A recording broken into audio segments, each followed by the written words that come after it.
প্রাথমিক অনুমোদন।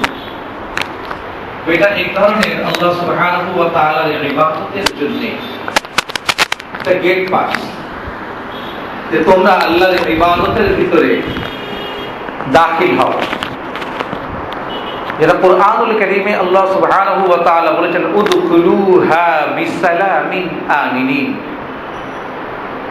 যে বিশ্বাসীরা তোমরা শান্তির জন্য প্রবেশ করো। আর এই প্রবেশ মানেই হচ্ছে আল্লাহর তৌফিক। আল্লাহ যাকে তৌফিক দেন, অর্থাৎ তার অর্থই হলো আল্লাহ প্রাথমিকভাবে একটা অনুমোদন দেন যে তুমি এই কাজটা করতে পারো। আর সেই তৌফিককে ব্যবহার করে যারা সেই কাজগুলো করে, আল্লাহ তাবারাকা ওয়া তাআলা তাদেরকে তার পরবর্তীতে প্রতিদান দান করেন। এই জন্য যে কোনো জিনিসের তৌফিক বা প্রাথমিক অনুমোদন পাওয়াটা হচ্ছে আল্লাহ সুবহানাহু ওয়া তাআলার পক্ষ থেকে মানব জাতির জন্য, ব্যক্তির জন্য, সকলের জন্য এটা খুবই গুরুত্বপূর্ণ। আল্লাহ তাবারাকা ওয়া তাআলার পক্ষ থেকে একটি বিরাট নিয়ামত। এই যে আমরা তার ঘরে আসতে পেরেছি, এটাও কিন্তু আল্লাহ সুবহানাহু ওয়া তাআলার তৌফিকেরই অংশ। এই জন্যে আল্লাহ তাবারাকা ওয়া তাআলা এই দুনিয়াতে তিনি আমাদেরকে পাঠিয়েছেন। আর পাঠানোর পর আল্লাহ সুবহানাহু ওয়া তাআলা এই দুনিয়াতে আমরা যেন হারিয়ে কেউ না যায়, এই জন্য তিনি আমাদেরকে যে জিনিসটি অবলম্বন করতে বলেছেন তা হচ্ছে তাকওয়া। ইয়া আইয়ুহান নাসু তাকু রাব্বাকুমুল্লাযী খালাকাকুম মিন নাফসিন ওয়াহিদা মিন নাফসিন ওয়াহিদাতিন ওয়া খালাকা মিনহা যাওজাহা وبث منهما رجالا كثيرا ونساء واتقوا الله الذي تساءلون به والارحام ان الله كان عليكم رقيبا। মানব জাতির সৃষ্টির ধারাবাহিকতা সূরাতুন নিসার এই প্রথম আয়াতে আল্লাহ বলে দিয়েছেন যে হে মানুষ, এখানে তিনি কোনো একটি বিশেষ ধর্ম বা বিশ্বাসী বা অবিশ্বাসীদেরকে তিনি সম্বোধন করেন নাই, সকল মানুষকে সম্বোধন করে বলছেন যে হে মানুষ, হে মানব জাতি, তোমরা আল্লাহ সুবহানাহু ওয়া তাআলাকে সমীহ করো, তাকে ভালোবাসো, তাকে ভয় পাও এবং তাকে ভক্তি করো। এই কারণে যে তিনি তোমাদের একজনকে প্রথমত সৃষ্টি করেছেন, তারপর তার থেকে তার সঙ্গিনীকে সৃষ্টি করেছেন, তারপর তাদের দুজনকে যখন তিনি সৃষ্টি করেছেন, এর পরবর্তীতে তাদের দুজন থেকে তোমাদের অনেককেই তিনি সৃষ্টি করেছেন। আর তোমরা ভয় পাও আল্লাহ সুবহানাহু ওয়া তাআলার এই সৃষ্টি প্রক্রিয়াকে, কেননা এর ভিতরে অনেক দায় দায়িত্ব নিহিত তোমাদের মধ্যে। এই যে একটি আয়াতের ধারাবাহিকতা, সূরাতুন নিসার একেবারে প্রথম আয়াত, যে আল্লাহ প্রথমে একজনকে সম্বোধন করলেন, তারপর তার সঙ্গিনীর ব্যাপারে সতর্ক করলেন, তারপর তাদের সন্তানদেরকে সতর্ক করলেন। আর সন্তানরা যখন অনেক হলো তখন একটি জাতি সম্পর্কে আল্লাহ সুবহানাহু ওয়া তাআলা এই জাতির গার্জিয়ানদেরকে, অর্থাৎ প্রথম মানুষ থেকে শুরু করে সেই ধারাবাহিকতায় আজ পর্যন্ত যারা দায়িত্বশীল তাদের প্রত্যেককেই সম্বোধন করে বলছেন হে মানুষ, তোমরা আল্লাহ সুবহানাহু ওয়া তাআলাকে ভয় করো। কোন বিষয়? আল্লাহ তাবারাকা ওয়া তাআলা আমাদের দায়িত্ব সম্পর্কে মনে করিয়ে দিচ্ছেন। তাসাআলুনা বিহি ওয়াল আরহাম, তোমরা এই বিষয়ে ভয় পাও যে যখন তোমাদের দায় দায়িত্ব বৃদ্ধি করবার জন্য আমি তোমাদেরকে সন্তান দিচ্ছি, আমি তোমাদেরকে বংশ বৃদ্ধি করার একটা দায় দায়িত্ব চাপিয়ে দিচ্ছি, এই বিষয়টাকে তোমরা খামখেয়ালির দৃষ্টিতে দেখো না, এই ব্যাপারে তোমরা ভয় পাও।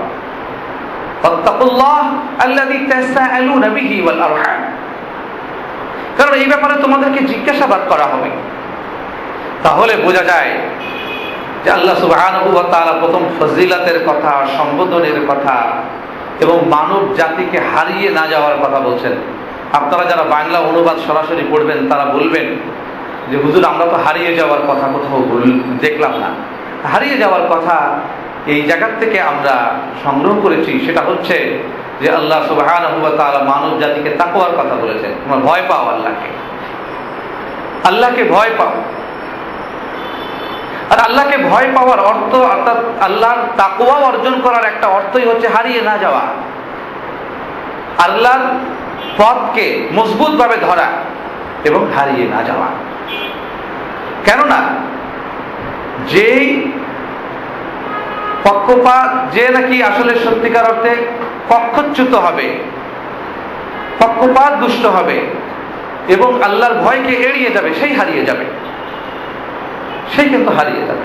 এই হারিয়ে যাওয়ার হাত থেকে বাঁচতে আমাদেরকে আল্লাহ সুবহানাহু ওয়া তাআলা তাকওয়ার শিক্ষা দিচ্ছেন।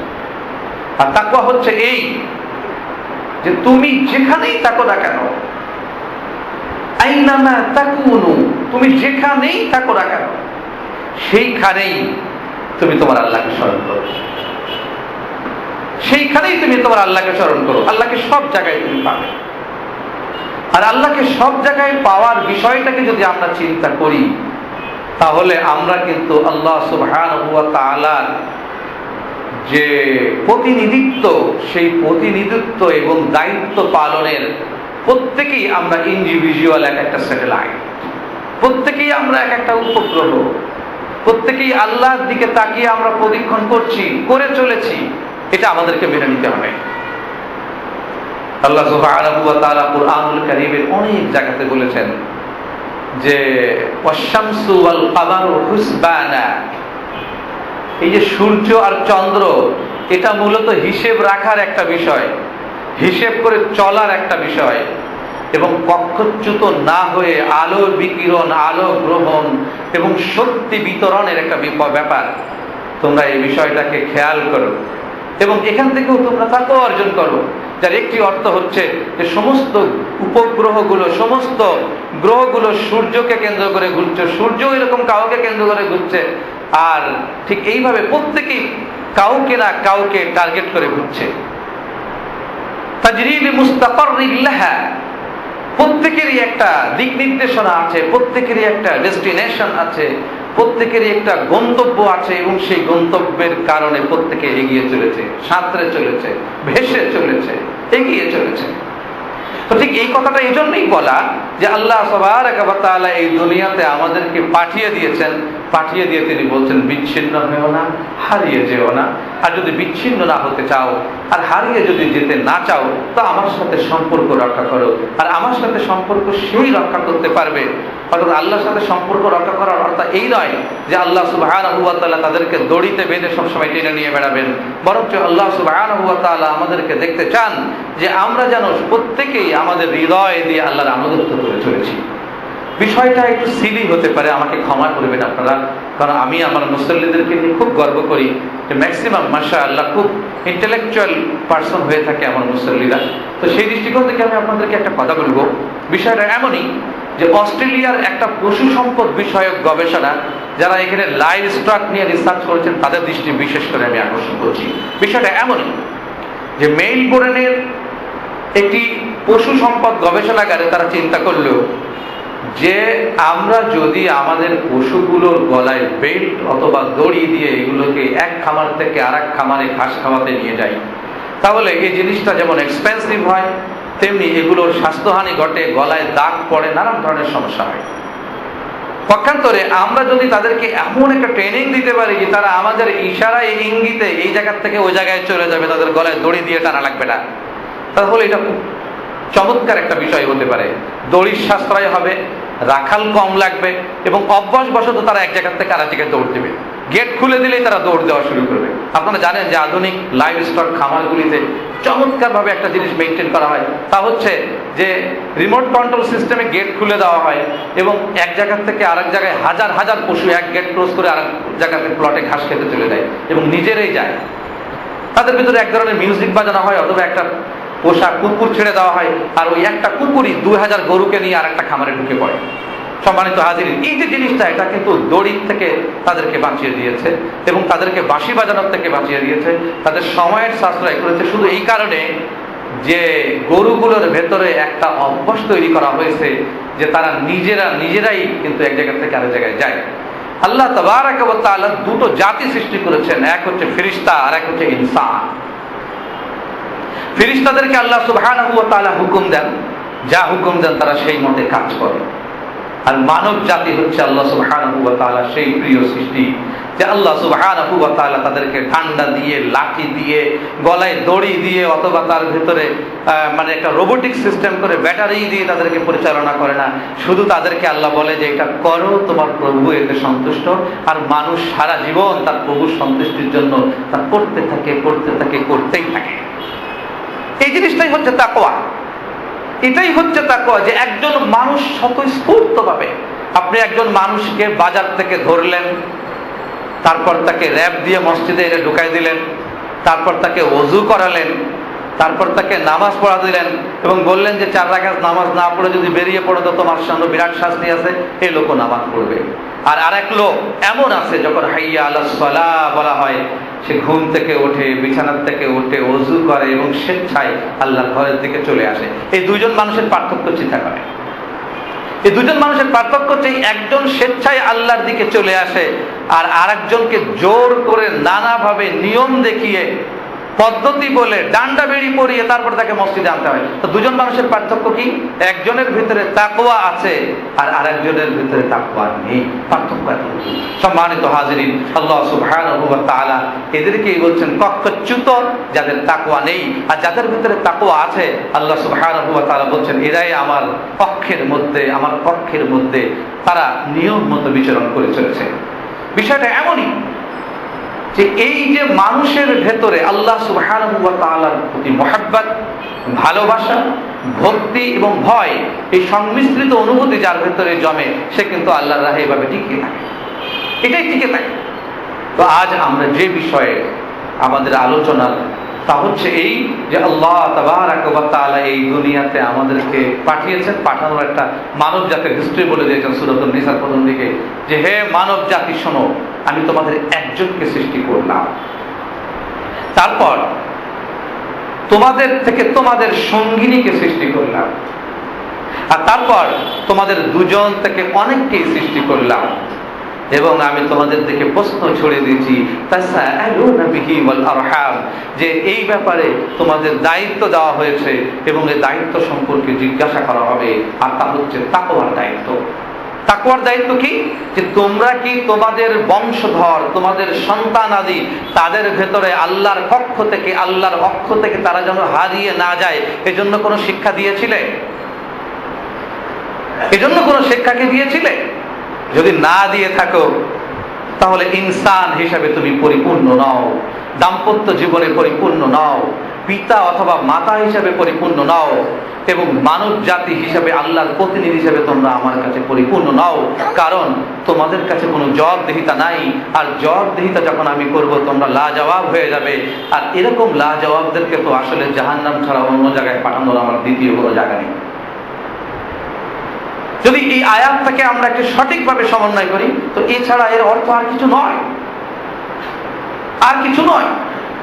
এই জন্য সম্মানিত হাজিরিন, আল্লাহ রাসূল সাল্লাল্লাহু আলাইহি ওয়াসাল্লাম, তিনার একটা ট্রেনিং ছিল যে যারা পিতা হবে বা যারা বিবাহ করবে, তাদেরকে আল্লাহ রাসূল সাল্লাল্লাহু আলাইহি ওয়াসাল্লাম একটা প্রশিক্ষণ দিতেন। এই প্রশিক্ষণটা এমন, একজন জওয়ান বনি কিপ্তিয়া বংশের এসে বলল আল্লাহ রসুলের কাছে, ইয়া রাসূলুল্লাহ, আমি বিবাহ করতে চাই। আল্লাহ রসুল তার আপাত মস্তক তাকিয়ে দেখলেন, দেখে বললেন, স্বাস্থ্য তো দেখে ভালোই মনে হচ্ছে, তো উপার্জন কি? বলে, ইয়া রাসূলুল্লাহ সাল্লাল্লাহু আলাইহি ওয়াসাল্লাম, তেমন কোনো উপার্জন নেই। আল্লাহ রাসূল সাল্লাল্লাহু আলাইহি ওয়াসাল্লাম বলেছে, বিবাহের জন্য 3টে শর্ত, 3টে দায়িত্ব। একটা তোমার কাছে আমি দেখতে পাচ্ছি, বাকি 2টোর অভাব মনে হচ্ছে। তুমি রোজা রাখো, তুমি রোজা রাখো। আল্লাহ রাসূল সাল্লাল্লাহু আলাইহি ওয়াসাল্লামের কাছে সে আর জিজ্ঞেস করার সাহস পায়নি, কিন্তু হযরত আলীর কাছে বলেন, ইয়া আলী রাদিয়াল্লাহু তাআলা আনহু, আপনি আমাকে বলেন, আল্লাহ রাসূল আমাকে দেখে বলল তোমার স্বাস্থ্য ভালোই মনে হচ্ছে, তারপরে বলল তুমি বিয়ের উপযুক্ত নাও, এর অন্যতম কারণ কি? হযরত আলী রাদিয়াল্লাহু তাআলা আনহু মুচকি হেসে বললেন যে, ভাই, তোমার বিবাহের জন্য যে আসলে ফিজিক্যাল ফিটনেস, এটা আল্লাহ রাসূল সাল্লাল্লাহু আলাইহি ওয়াসাল্লাম দেখেছেন, কিন্তু তোমার ভেতরে যে ইন্টেলেকচুয়ালিটি, যে দায়িত্ববোধ এবং তোমার যে উপার্জন ক্ষমতা, এই দুটোর অভাব পরিলক্ষিত হয়েছে। হওয়ার কারণে আল্লাহ রাসূল সাল্লাল্লাহু আলাইহি ওয়াসাল্লাম বলেছেন তোমাকে রোজা রাখতে। অর্থাৎ তুমি তোমার রিপু দমনে রোজা রাখো, আর যদি তুমি রোজা রাখো তোমার ভেতরে কনসেন্ট্রেশন গ্রো করবে, আর যখন কনসেন্ট্রেশন গ্রো করে একজন মানুষের ভেতরে তাকওয়ার শক্তি বৃদ্ধি পায়, তখন সে দুটো কাজ করতে পারে। একটা হচ্ছে তার রিজিক বৃদ্ধি পায়, সে উপার্জন ভালো করে, আর দ্বিতীয়ত যে জিনিসটা, সেই জিনিসটা হচ্ছে তার ইন্টেলেকচুয়ালিটি, যেটা তাকওয়া, যেটা আল্লাহর ভয়, যেটা এটা বৃদ্ধি পায়। তো তাকওয়ার ভয় বৃদ্ধি পেলে কি হবে? সে তার রিপু দমন করবে এবং সে বহুগামী হবে না এবং অবৈধ পথে সে তার যৌনাচার করবে না। এটা হচ্ছে সমাজন আপনার চলে গেল একটা নিরাপদ অবস্থানে, এবং এই ব্যক্তিও তার রিপু থেকে নিজেও একটা নিরাপদ অবস্থানে চলে গেল। তার ভেতরে যদি তাকওয়া চলে আসে, সে আল্লাহকে ভয় করলে তো আর সে অন্য কেউ কিছু পরোয়া করবে না। এই একটা সবচেয়ে বড় কথা। দ্বিতীয় যে বিষয়টা, সেটি হচ্ছে যে ব্যক্তির দুপুরের খাওয়ার আয়োজন করতে হয় না, অর্থাৎ রোজা রাখে, সে ব্যক্তির কর্মঘণ্টা অনেক বেড়ে যায়। সে ব্যক্তির কর্মঘণ্টা অনেক বেড়ে যায়। আপনি দেখবেন যে দেশের নারীরা দুপুর বেলায় রান্না করে থাকে না, সেই দেশের নারীরা কিন্তু লম্বা একটা দিন পায় কাজ করার, সে সংসারের কাজ হোক আর কোনো ইন্ডাস্ট্রির কাজ হোক। এটা কিন্তু খুব গুরুত্বপূর্ণ একটা বিষয়। কিন্তু যাদের দুপুরে রান্না করতে হয় তাদের কিন্তু কর্মঘণ্টা 2 ভাগে 3 ভাগে ভাগ হয়। সকালে কিছু কাজ করতে পারে, বিকালের দিকে সেই কাজ তারা করতে পারে না, কারণ মাঝখানে একটা খাওয়া দাওয়ার বিশাল ব্রেক, তাই ব্রেকের সাথে আবার রান্না বাড়া, সবকিছু মিলে তাদের কিন্তু কর্মঘণ্টা পরিধিটা ছোট হয়ে আসে। সম্মানিত হাজিরিন, আল্লাহর রসুল এই ব্যক্তির রোজার হিকমতের ভিতরে কিন্তু এই পার্থক্য, যে তুমি রোজা রাখো তার অন্যতম কারণ তুমি তোমার রিপুকে দমন করো, তাকওয়াকে বৃদ্ধি করো, কর্মঘণ্টাকে বৃদ্ধি করো, এবং এর মাধ্যমে তুমি আর্থিকভাবে সচ্ছল হও এবং মানসিকভাবে সচ্ছল হও, আর শারীরিকভাবে সচ্ছলতা আল্লাহ তোমাকে দিয়েছেনি। এই 3টে জিনিস যদি পূর্ণ হয় তাহলে তুমি বিয়ে করো। আর তখন যদি তুমি বিয়ে করো, তো তখন যে জিনিসটা ঘটবে সেটা হচ্ছে যে উপার্জন ছাড়া কোনো একজন ব্যক্তি যদি বিয়ে করে, আল্লাহর রসুল সে ব্যাপারে আসলে কাউকে বিয়ের ক্ষেত্রে অনুপ্রাণিত করেন নাই। তাহলে ইসলাম কতভাবে আমাদেরকে করেছেন তাই দেখেন। সে বিষয়টা হচ্ছে যে যারা সন্তানের পিতা মাতা হবে তাদেরকে অবশ্যই সন্তানের জন্য সময় বের করতে হবে, উপার্জন করতে হবে এবং তাকওয়া অর্জন করতে হবে। কোনো একজন ব্যক্তির ভেতরে যদি তাকওয়া না থাকে, সে যদি কেবলমাত্র উপার্জন করে, সম্পদের পরিমাণ তার বৃদ্ধি পাবে, তাকওয়ার পরিমাণ বৃদ্ধি পাবে না। এই ব্যক্তির ঘরে যে সন্তান হবে, সে কিন্তু তাকওয়ার ভিত্তিতে সন্তান যদি লালন না করে, কাল কিয়ামতের দিন আল্লাহর দরবারে জবাবদিহি করতে পারবে না, আল্লাহর দরবারে জবাবদিহি করতে পারবে না।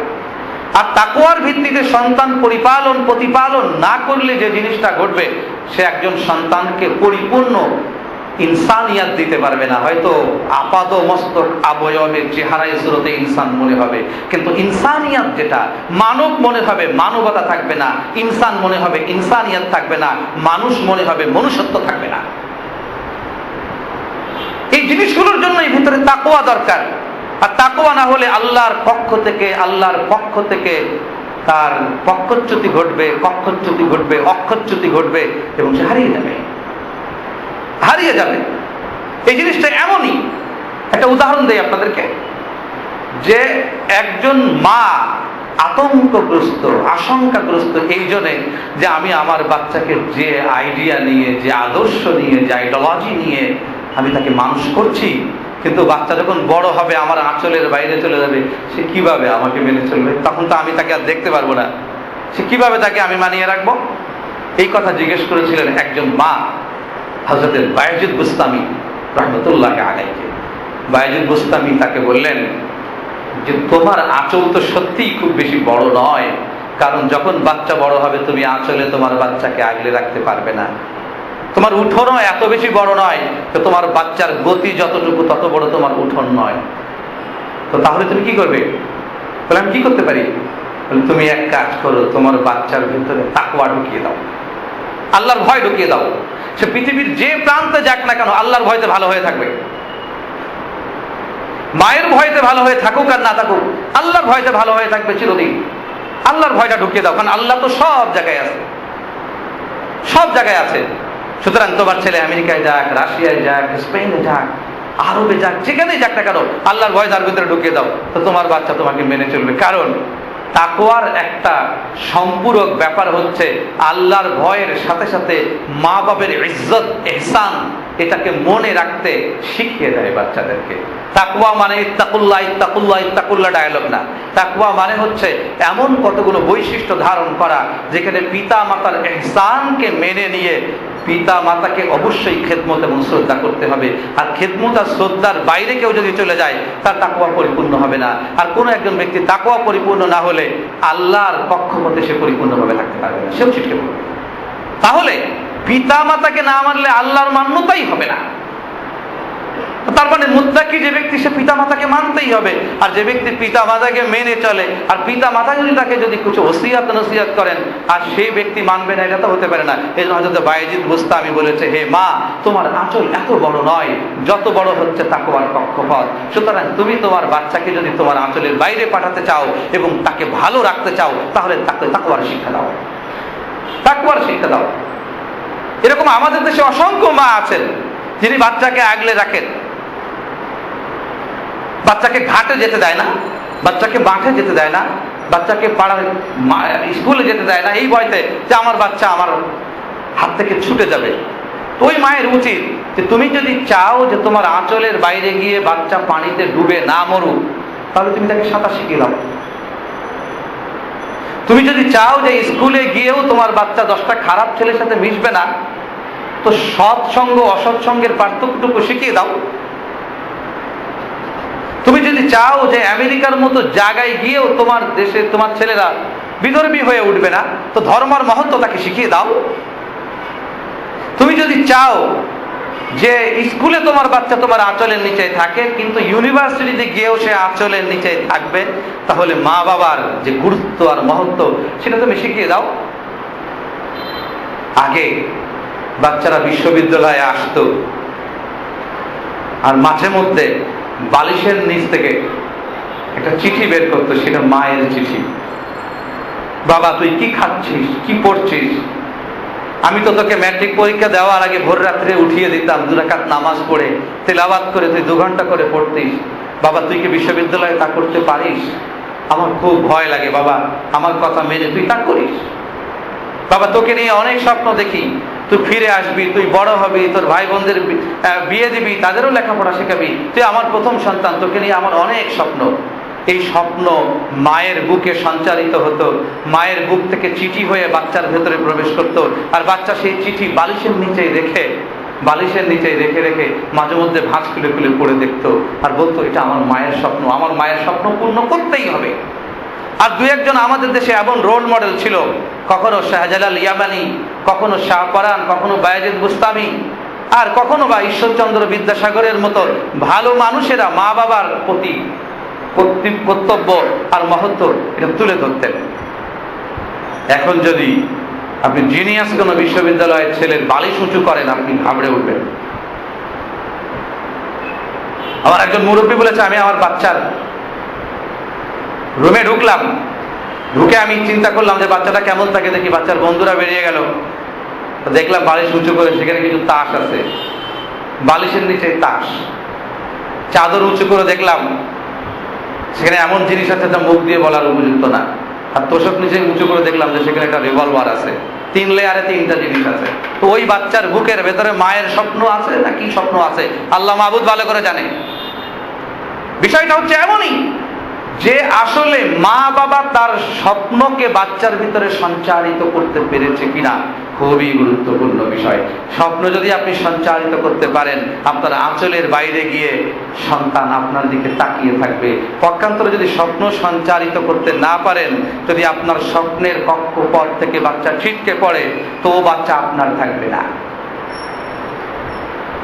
এবং এ দেশের জন্য সুনাগরিক হবে না। সে এমন এক জিনিস হবে যে আপনি চিন্তাও করতে পারবেন না। এই জন্যে স্বপ্ন যদি বাচ্চার ভেতরে সঞ্চারিত করতে চান, তো তাহলে আপনার বাচ্চা দূরে গিয়েও ভালো থাকবে। এটা যদি জানতে চান তাহলে আপনাকে অবশ্যই তাকওয়ার সবক বা শিক্ষা দিতে হবে। এই বিষয়ে আমি ধারাবাহিকভাবে আপনাদের সামনে 5টি খুতবা উপস্থাপন করার প্রথম খুতবাটা আমি তাকওয়া বলতে চাই। তাকওয়া শুধু বড়দের আইটেম না, তাকওয়ার নাম টুপি আর দাড়ি লম্বা জামা না। তাকওয়া হচ্ছে এমন একটা সাবজেক্ট যার বীজ আপনার বাচ্চাদেরকে ছোটবেলা থেকে বপন করতে হবে। হযরত আব্দুল কাদের জিলানী রাহমাতুল্লাহি আলাইহিকে ডাকাত ধরলেন। ডাকাত ধরার পর ডাকাতেরা বলল কি আছে বের করো। তো তাকে সার্চ করা হলো, তেমন কিছু পাওয়া গেল না। তারপরে জিজ্ঞেস করলো তোমার কাছে কি কিছু নেই? উনি চুপ করে আছে। একজন বললো যে নিশ্চয়ই তার কাছে কিছু আছে। তারপর তোমার কাছে কিছু নেই? বলে আছে। বলে কি আছে তোমার কাছে? বলে আমার কাছে কিছু স্বর্ণের আশরাফি আছে। বলে কোথায়? বলে বগলের তলায় একটা মা পকেট সেলাই করে দিয়েছিলেন, সেইখানে রাখা আছে। হাত উঁচু করলেন উনি, সেটা বেরিয়ে গেল। তারপরে বললেন যে এই টাকা তোমার কাছ থেকে আমরা ছিনিয়ে নেব জানার পরেও তুমি আমাদের কাছে মিথ্যা না বলে সত্য বললেন। বলে আমার মা বাড়ি থেকে বেরিয়ে আসার সময় চৌকাঠে দাঁড়িয়ে মাথায় হাত বুলিয়ে বলেছিলেন, বাবা যত বিপদ আসে আসুক, সত্য কথাটা বলবি, আল্লাহ তোকে রক্ষা করবে। দুজন ডাকাত চোখ চাওয়াচাই করলো একের দিকে আর একজন। তারপরে বলল, এইটুকু মাসুম বাচ্চা ডাকাতের ছুরির নিচে দাঁড়িয়ে সত্য কথা বলে এবং বলে যে আমার মা আমাকে মিথ্যা বলতে নিষেধ করেছে, বলেছে সত্য বললে আল্লাহ তোর সাথে থাকবে। এই ডাকাতের ভয়ও তাকে কাবু করতে পারলো না, আল্লাহর ভয় তার ভিতরে এমন ভাবে আছে। আর আমরা কিনা অহরহ মিথ্যা কথা বলি। ওই টাকা তাকে ফেরত দিয়ে তার কাছ থেকে মাথায় আদর করে ভক্তি করে চলে গেল। হযরত আব্দুল কাদের জিলানী রহমতুল্লাহ আলাইহি দুই রাকাত আল্লাহকে সিজদা দিয়ে বললেন যে মা বলেছিল যে আল্লাহ তোর সাথে থাকবে, আল্লাহ তুমি যে এইভাবে আছো এর আগে বুঝতে পারিনি ডাকাতের সাথে সাক্ষাৎ হওয়ার আগে। এটাই তাকওয়া। মা তাকে স্বর্ণের আশরাফি দিয়েছেন, স্বর্ণের আশরাফি লুট হয়ে যাচ্ছিল, কিন্তু তাকওয়া লুট হয়ে না যায়, মায়ের নসিহতটা লুট হয়ে না যায়, বাচ্চা এই কথা খেয়াল করছে। আমরা কি আমাদের বাচ্চার ভিতরে এই স্বপ্ন সঞ্চারিত করতে পারি? যদি না পারি, এটা বাচ্চার ব্যর্থতা নয়, এটা হচ্ছে আমাদের ব্যর্থতা। এই জন্য যেটা করণীয় যে আপনি আপনার বাচ্চার সামনে কি কি রোল মডেল তৈরি করেছেন। আমাদের বাচ্চাদের সামনে বর্তমানে রোল মডেল হচ্ছে মিকি মাউস, রোল মডেল হচ্ছে Tom and Jerry, role model হচ্ছে মাইকেল জ্যাকসন, রোল মডেল হচ্ছে এমন এমন জিনিস, এগুলো বাচ্চাদের রোল মডেল। বাচ্চাদের সামনে রোল মডেল দিতে না পারাটা একটি জাতির জন্য, পিতামাতার জন্য যে কত বড় ব্যর্থতা, এটা আমরা কেউ খেয়াল করি না, কেউ খেয়াল করি না। আপনি যদি একবার মাথা ঠান্ডা করে বাচ্চাদের টম এন্ড জেরি দেখেন, দেখবেন যে একজন আরেকজনকে কিভাবে ঠকাচ্ছে এবং মারছে। এইটা দেখে দেখে দেখে দেখে বাচ্চাদের ভিতরে চাতুরতা তৈরি হয়, কিন্তু অনেস্টি তৈরি হয় না। চালাকি তৈরি হয়, কিন্তু বুদ্ধিমত্তা তৈরি হয় না। এর প্রভাব পড়ে তাদের জীবনে অন্য জায়গাতে এসে, কর্মজীবনে। কর্মজীবনে ইঁদুর আর বিড়ালের দৌড় চলতে থাকে। এটা ছোটবেলা থেকে আমরা আমাদের বাচ্চাদেরকে রোল মডেল দিতে পারছি না। আগে বাচ্চাদের রোল মডেল হতো সত্যিকার অর্থে হযরত বায়জিদ বুস্তামি, মুজাদ্দিদ আল ফেসানি, শাহজালাল ইয়ামানি।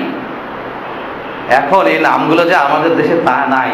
শুধুমাত্র নদী পার হওয়ার সময় আল্লাহ যেন ডুবাই আর চুবাই না মারে, এই জন্য ফেরির কপালে এদের নাম লিখে রেখেছি, কিন্তু আমাদের বইতে এদের নাম নাই। এগুলো কিন্তু আমাদের বইতে এদের কারোর নাম নাই,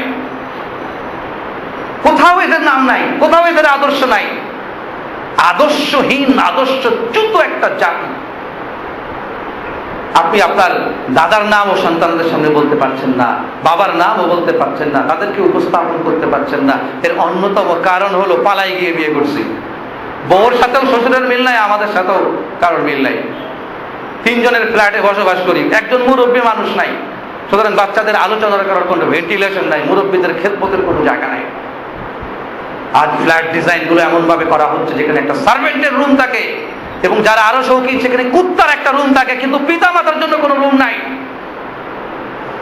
এই আমাদের ডিজাইন, এই আমাদের ডিজায়ার। যে মেয়েটা তার পিতা মাতাকে হত্যা করেছে, তারও কিন্তু অনেকগুলো মুরব্বী আছে, কিন্তু ওই ফ্ল্যাটে তাদের জায়গা নেই। জায়গা নেই বলে ওই মেয়েটার কোনো ভেন্টিলেশন ছিল না তার মনের কথা বলার। যাদের কাছে মনের কথা বলার জায়গা ছিল তারা কেউ ভালো ছিল না। সুতরাং আপনারা যারা মনে করছেন মুরব্বীদের খেদমত করা, বাড়িতে এনে রাখা, এটা হচ্ছে বাবা মার প্রতি মহা অনুভবতা অথবা কৃপা, তা কিন্তু নয়।